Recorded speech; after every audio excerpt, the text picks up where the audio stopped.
زموږ او ستاسو معاشره د بعضې خلک ډېر چالاک کوي، حالانکه دا معامله د الله تعالی سره ده، دا معامله د بندګانو سره نه ده. هغې چې کله پلار وفات سي نو په دې باندې پوهېږي چې اوس کو خور حق وړي، په دې پوهېږي چې اوس یې لور حق وړي. لیکن خور د چا په کور کې ده، لور د چا په کور کې ده، نو دی هغه کور پردی بولي چې اوس زما د پلار پیسې در پردي کوره څنګه ورسېږي. نو دی په ډېر مکر سره، په ډېر فریب سره هغې خور راولي په کور کې. بعضې علاقو کې خو تر دې حده پورې په بعضې رواجو کې و یاره ته د میراث غواړې که دا کور غواړې. د دې معنا دا که چیرې ته د دې کوره څه میراث یوسې نو بیا په دې کور کې ستا حصه نسته، بیا د دې کوره سره ستا تعلق نسته، بیا د دې کوره سره ستا قرابت نسته. بیا به نه زما کور ته په غم کې راځې، نه به په شادي کې درځې، نه به ستا د غم خیال ساتم، نه به ستا د شادۍ خیال ساتم. بیا به ستا په سترګو زما کور نه راځي او زما په سترګو به ستا کور نه راځي. زما او ستا په مابین کې به مکمل تعلق ختمیږي. نو په دې شکل هغه غریبه مجبوراً و دې ته تیاره کړي چې یاره زه بس د پلار در میراث تیره یم. حالانکه دا عظیم ظلم دی، دا ناجایز دی، او دا د یو سړي خیانت دی، او دا د یو سړي ظالمتوب دی چې کوي. بعضې خلک صرف زبانی زنانه د دې سپورټ کوي، چې زنانه کښېنئ نور د کور انسانانې د هغې زړه د پلار په غم کې، هغې په غم او په ژړا باندې اخته په دې حالاتو کې دویمه او دریمه ورځ ده، بس ورته وایي چې د پلار خو به خامخا یو څه مالي، نو بس په دې کور کې د ستا لاسي د دې کوره څه لاس مه کاږه. حالانکه د هغې غریبې بچان مجبوروي، د هغې بچان مسکینان یي، هغه در په در یي، او د هغې در هر چا و هر څه ته ډېر ضرورت شي.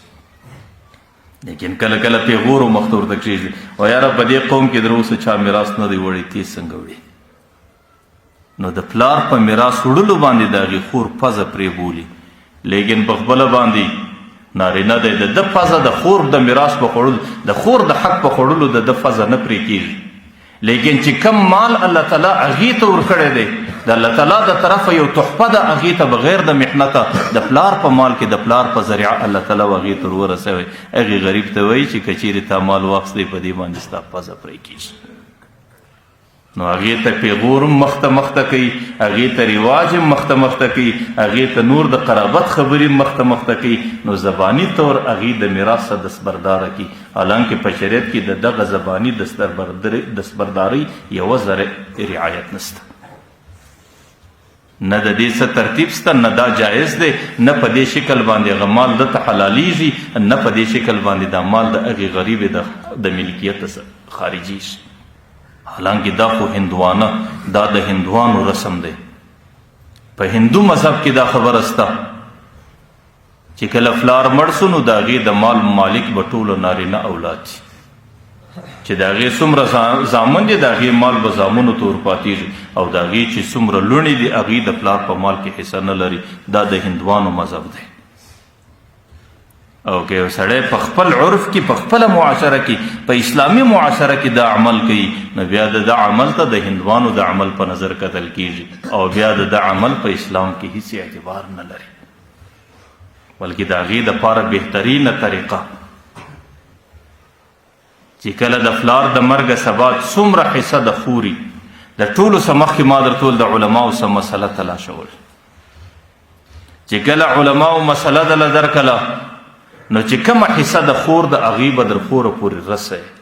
پر هغې باندې به د خور قبضه راولې، او هغې ته به وایه چې ولاړه شه د خپل خاوند سره مشوره وکړه، د خپلو بچانو سره مشوره وکړه، دغه د حصه ده الله تعالی در کړې ده، او ته زما خور او ته زما قریبه یې، زما دا حصه ما ته شریعت راورسوله، تا ته دا حصه شریعت راورسوله،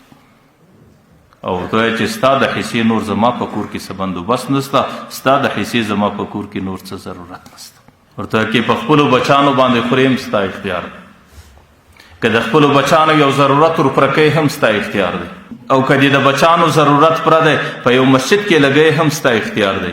که د یو بل خیر په کار کې صرفوې هم ستا اختیار دی. نور زه ستا د مال مستحق، زه ستا د مال اخیستلو ته تیار نه یم.